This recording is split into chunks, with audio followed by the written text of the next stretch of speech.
Hello everyone and welcome to Gear Talk. It is another Thursday, is what I would normally say, but it is not Thursday today. I am releasing this early because we just got, when I record this moments ago, Gears of War E-Day, or Gears E-Day, however you want to say it. We are going back to the original catalyst of everything involving the Locust when it came to the Cog versus Locust, the planet Sarah versus the Locust. Oh my god. Okay, this is just going to be a reaction video. Even my voice is cracking for it because it's that exciting.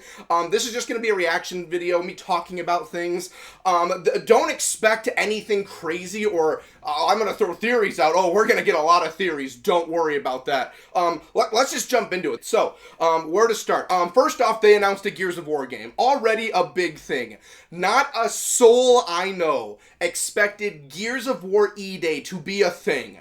Like, I was in Bloodstream earlier, we were talking about things and some ideas, and I threw out a lot of stuff. The Pendulum Wars, the ancient times with Sword and Shields, talking about a Hivebuster full game, all of this stuff. Never once did I think E-Day, because we already got Judgment. Judgment is 6 weeks after E-Day. I figured, the entire universe, the people thinking about were like, you know what, we got what we came here for, we got close to E-Day, because yeah, we get E-Day a lot, it's a very big thing, they talk about it.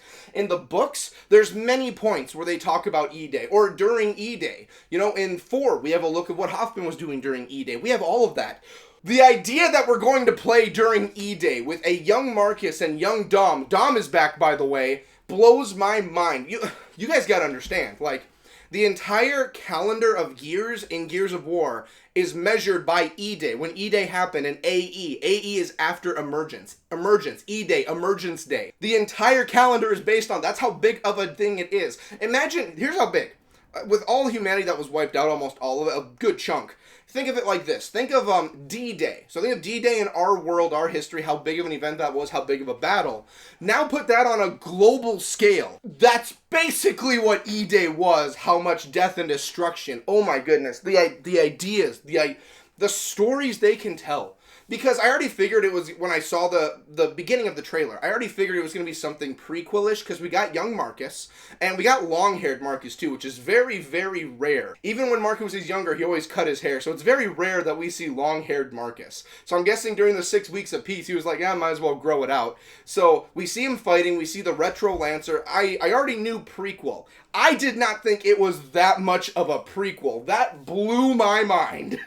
So the questions that arrive and everything that comes up is, first off, if this is E-Day, just E-Day in general, day 1, everyone that we know, a lot of big-time main characters, enemy or ally, they're all alive. Aside from a few, like Srock is going to be dead because Rom takes care of that, and William Carmine's going to be dead because Rom also took care of him.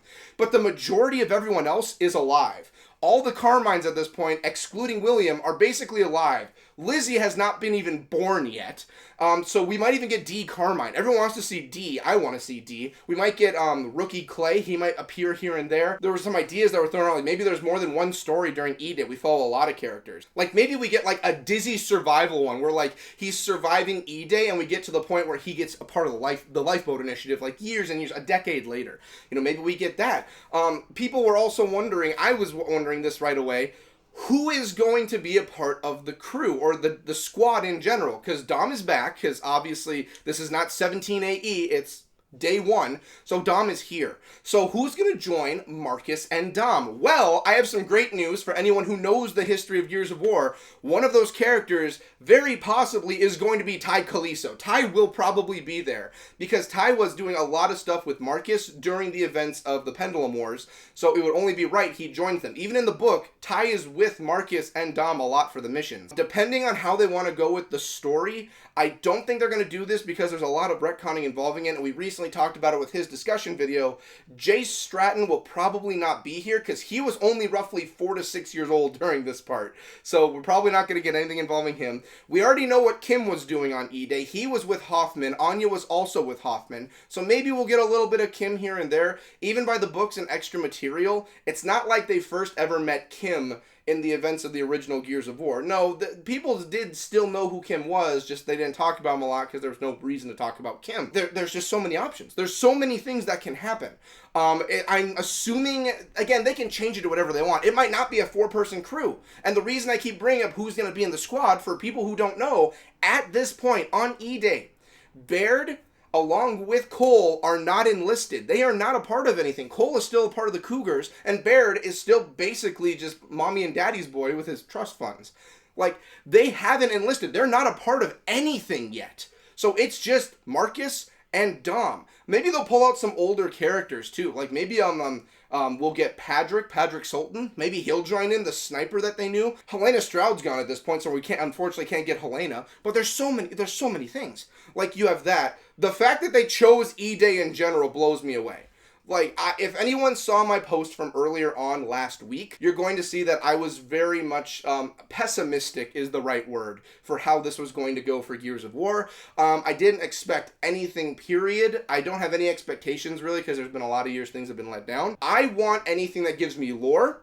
This gives me lore. This is not the main title game. This is not Gears 6. It makes me so happy it is not Gears 6, because there's so many stories. And we get to cover all of this, and we all know everyone's opinions on the newer Gears of War. I'm right there with you when it comes to Kate and that story.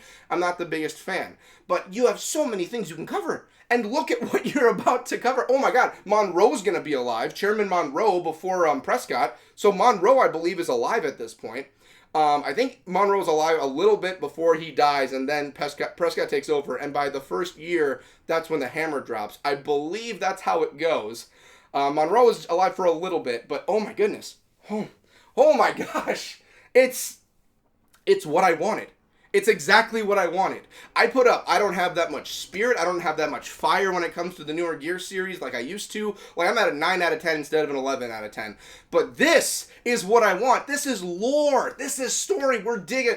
You have the steak, and now we're about to put some caramelized onions, mushrooms, put some pepper on that, with a dollop of whatever you like for a side dish, whether it be mashed potatoes, college cheese, another steak. It don't matter. We're decorating this thing now. We're about to cut in. Look at that marbling. That's what we're about to do.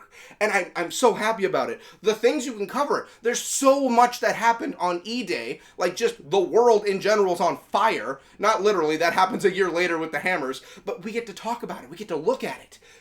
We haven't gotten this before. The closest we ever got was Judgment. And everyone has their feelings towards Judgment. But the closest we ever got was Judgment 6 weeks after. Then you have, when it comes to the timeline of everything, then you have Tactics. That's a year later. Then we jump over to basically Zeta Squad, which is 9 or 10 years into the war. Then you get 1, then you get 2, then you get 3. Then it does a 25-year time skip. We're at the epicenter, ladies and gents. This is what, if you wanted what caused all this to happen, what made everything go foobar, you're looking at it. Yeah, we have the Pendulum Wars, obviously, but the Pendulum Wars was already something that was being dealt with.